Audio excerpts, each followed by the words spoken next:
इसका असर तो पड़ने वाला है और वो पड़ भी रहा है। शुरुआती दौर से आप उठा करके देखिए, पूरा का पूरा समाजवादी आंदोलन,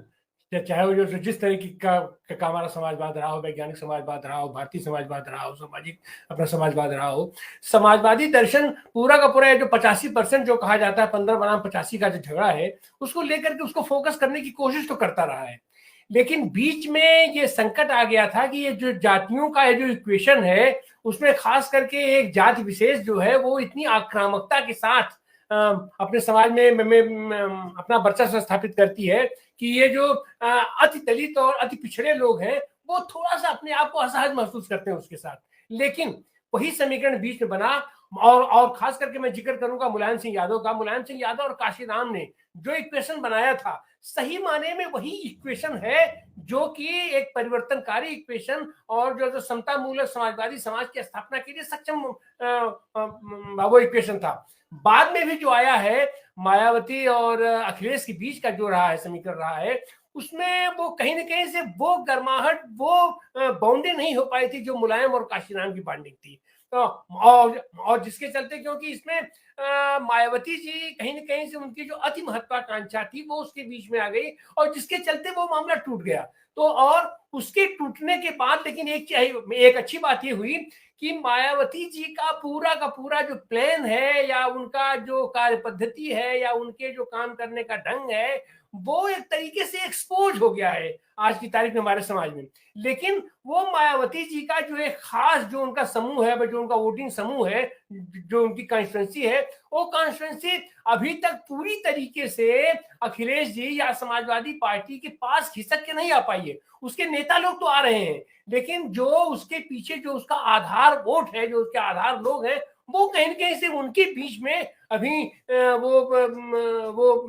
वो विश्वसनीयता नहीं पैदा हो पा रही है। और उसी कमी को पाटने के लिए, या उसी कमी को दूर करने के लिए भाजपा ने जिस तरीके से डोरा डाला है अपने मायावती जी के ऊपर, माने मायावती जी को मुख्यमंत्री बनाने से लेकर के और अंदर बाहर जो भी उनके वो जो ये ताल तिक्रम होता है, उसको लेकर के वो मायावती जी को एक तरीके से गिरफ्त में ले चुके हैं। और मायावती जी को गिरफ्त में लेने के साथ साथ वह जो समुदाय है, जो उनकी कॉन्स्टिट्यूंसी माया जी की, उस पर वो कहीं ना कहीं से ज्यादा उनको आकृष्ट करके अपने तरफ ये चाहे जो 5 किलो राशन का मामला हो, या और भी जो चीजें हो, या उनके बीच से ये जो छुटभैये नेता लोग हैं उनको अपने यहाँ ला करके सत्ता का लालच देना। तो इस तरीके से उनकी कॉन्स्टिट्यूंसी को ये समाजवादी पार्टी या अखिलेश उस तरीके से प्रभावित नहीं कर पा रहे हैं जिस तरीके से आज की तारीख में भाजपा वाले प्रभावित कर ले रहे हैं। जबकि यह भी बात सही है कि भाजपा का ये जो सवर्णवादी चेहरा है, और खास करके जोगी जी का जो चेहरा है, जोगी जी भी एक जाति विशेष को फोकस करके चल रहे हैं। तो सवर्णों में भी सारे सवर्ण भाजपा के साथ हो ऐसी बात नहीं है। सवर्णों में भी एक बड़ा तबका है जो जोगी जी के एक्शन से, या जोगी जी का जो जातीयता है, ये जो आक्रामक जाति पक्ष है, उससे वहां पर भी पीड़ा है। लेकिन वह इक्वेशन अभी तक की स्थिति में समाजवादी पार्टी वो नहीं तोड़ पा रही है, क्योंकि भारतीय जनता के ये पार्टी के पास जो आज की तारीख में सत्ता है, और उस सत्ता की इर्द गिर्द जो उनका पूंजी का साम्राज्य बना हुआ है, और खास करके जो उनका कारपोरेटीकरण जो वो कर रहे हैं, ये हिंदुत्व का भी कारपोरेटी कर रहे हैं, और जो सारी संस्थाओं का भी कारपोरेटी कर रहे हैं। तो यह कारपोरेटीकरण जी। कहीं ना कहीं से जो उच्च वर्गीय समाज है, उस समाज को आकृष्ट कर रहा है, उसके प्रति आकर्षण पैदा कर रहा है। तो जो असली जो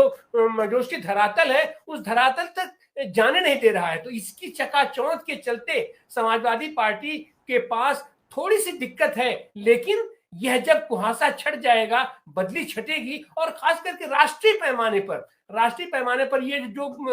कल का जो सम्मेलन हुआ है, वो कई माने में इसलिए बेहतर है क्योंकि एक तरीके से उत्तर और दक्षिण भारत के बीच की जो खाई एक तरीके से बन गई है, और उस खाई में भी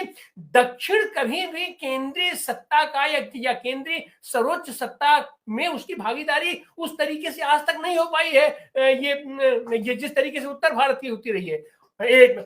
एक हम केवल देवगौड़ा जी। जी को अगर हम छोड़ दें, और तो इस तरीके से यह जो नया इक्वेशन बन रहा है, उसमें दक्षिण भारत से भी इस तरीके के स्टारवर्ड नेता निकल रहे हैं जो राष्ट्रीय पैमाने पर भी अपनी छाप छोड़ने में सक्षम है। तो इसलिए ये दक्षिण और उत्तर के बीच का यह जो सामाजिक इक्वेशन है, सामाजिक न्याय है, यह एक धुरी ऐसी हो सकती है, यह एक पिलर, यह एक खूंटा ऐसा हो सकता है कि इस पर पूरे देश की राजनीति को बांधी जा सकती है। और यह प्रयास निश्चित रूप से सराहनीय है अपनी स्टालिन जी का।